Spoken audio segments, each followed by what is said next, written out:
celebrate the overcoming of evil, good over evil. It's actually a story of Ram and Ravan. Thousands of years ago in the beautiful city of Ayodhya in India, there was this good and wise king by the name of Dasarat.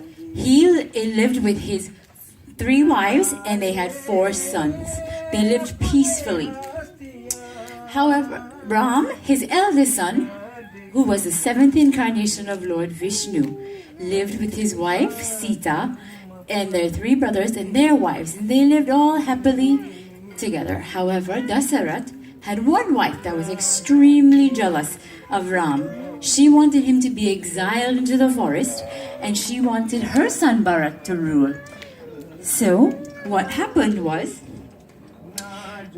King Dasarat had promised her, any wish you want, I will grant it to you. She went to him and she said, Dasarat, it's time to pay up on that wish. I want Ram to go to the forest for 14 years and I want Bharat to take the throne because he's better, he should rule. So, Dasarat, with a forlorn heart, sent Ram into the forest. Ram left barefooted with his wife, Sita, and his brother Lakshman. So they went into the forest. After a few years of living, there was a demoness, and she saw Ram and she said, ooh, I want to marry that man. Look at that man. I think I should marry him. Her name was Suparnaka. So she approached Ram in a beautiful form and she said, marry me. I want to marry you. And he said, no, I'm married to this beautiful lady Sita. Why don't you go ask my brother Lakshman? Lakshman also refused. Why would I want to marry you? She got angry and she assumed her true self of the demoness. She made him mad and he cut off her nose. She was upset. She went to her brother, none other than the demon king Ravan, wailing and crying, I am a woman, I have no nose on my face, look at what he's done to me.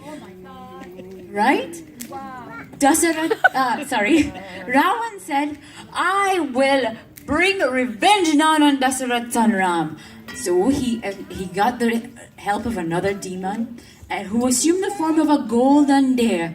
The golden deer distracted Ram and Lakshman, and while they were gone, Ravan abducted Sita. Ram and Lakshman came back and they could not find Sita. Oh, where is my beloved? Sita, Sita, where are you? He began looking through the forest. He looked and looked and looked and he wandered all over India. He finally came upon an army of monkeys and bears. In this army, there was none other than the great Hanuman.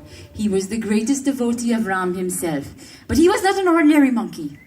He was a monkey who could jump over the ocean with one step. He could assume the size of a tiny ant or a gigantic monster as he willed his mind. So, Hanuman was his greatest ally. In that one leap, Hanuman jumped the ocean and found Sita in Ravan's garden. There she was crying, oh Ram, Ram, where are you, Ram? He said, Ma, Ram is on his way. We will come and we will rescue you. He went back to India. They gathered their army and they said, all right, let's march on. We'll go to Lanka and we'll take it over. Yeah? However, if we know geography, we get to the southern point of India, there's ocean. How are we going to get to Lanka? That army of bears and monkeys, they wrote Ram's name on those rocks, and you know they threw it in the ocean and they built a bridge from India to Lanka. And they crossed that bridge and they marched to get Ma Sita. A huge battle ensued. And Ram's army, they destroyed every demon. One demon was standing. It was none other than Ravan himself. Ram said, I will take care of this. However, every time he asked Ravan, he said, one chance, last chance, let us do this, let us resolve this. Give me back Ma Sita, I will forgive you and we will move on with our lives.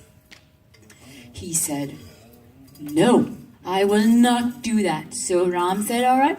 And he rained weapons down on Ram and his army. No matter how many times Ram tried and tried and tried to kill him, he didn't. But it was Ravan's brother, his own brother, who said, "My Lord Ram, he has a weak spot, and that is his navel." So with his celestial bow and arrow, he shot Ravan in his navel and took him down. And so they marched back to India, and they said, "All right, well, we'll go home to Ayodhya because our 14 years in exile are up." So they sent Hanuman. They say, "Hanuman, go tell Ayodhya we're coming. We will be there shortly." Now, Hanuman got there 2 weeks in advance, and the people they were forlorn, they were depressed. When is their beloved Ram, Sita, and Lakshman coming back? They waited and they waited and they waited. When is Ram? When is Ram coming? When is Ram coming? Somebody had a bright idea and they said, "You know what? Maybe if we light up the streets and we light our houses up and we say we will show him the way back to Ayodhya, maybe he will make it." You know, the day they lit their diyas on the street and in front their doors was the day Ram, Lakshman, and Sita came back to Ayodhya. What a great celebration! That was Diwali. That's how Diwali comes. Right? However, you know what? That is one version. We have so many scriptures with so many beautiful stories. Tantika, you think you know something else? Yeah, man, sure. But here, another time Diwali was celebrated, right, is in our scriptures. And once the Lord took the form of Krishna and he lived in Gokula. The villagers used to celebrate Lord Indra because they thought Indra was responsible for sending rain, which helped their crops to grow.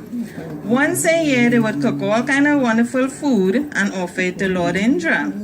Lord Krishna reminded the villagers that they lived off the Govardhan mountain. Then that was their crops and the mountain. Grow the grass, the feed, the cattle, and everything would grow from there. People would grow their food and they would eat from there too. That basically, whatever they needed was given to them with some connection to the mountain. He said to them that Lord Indra sent the rain because that was he was supposed to do. He was supposed to send rain. So they should give their offerings to the mountain instead. The villagers did the Lord Indra became very angry. He was not pleased at all. He sent thunder and rain down to the village, causing floods everywhere. The people cried to Krishna to help. Krishna saved the villagers by lifting the top of the mountain with his finger. The villagers took shelter under the mountain, under the rain passed, and the floods went away. They then celebrated Lord Krishna with lots of lights along the way. The offering of lights is to signify light over darkness. The offering of food to God on that day of Diwali is a remembrance of the importance of food. It is a time to be thankful to God for all the blessings. Yeah. And, you know,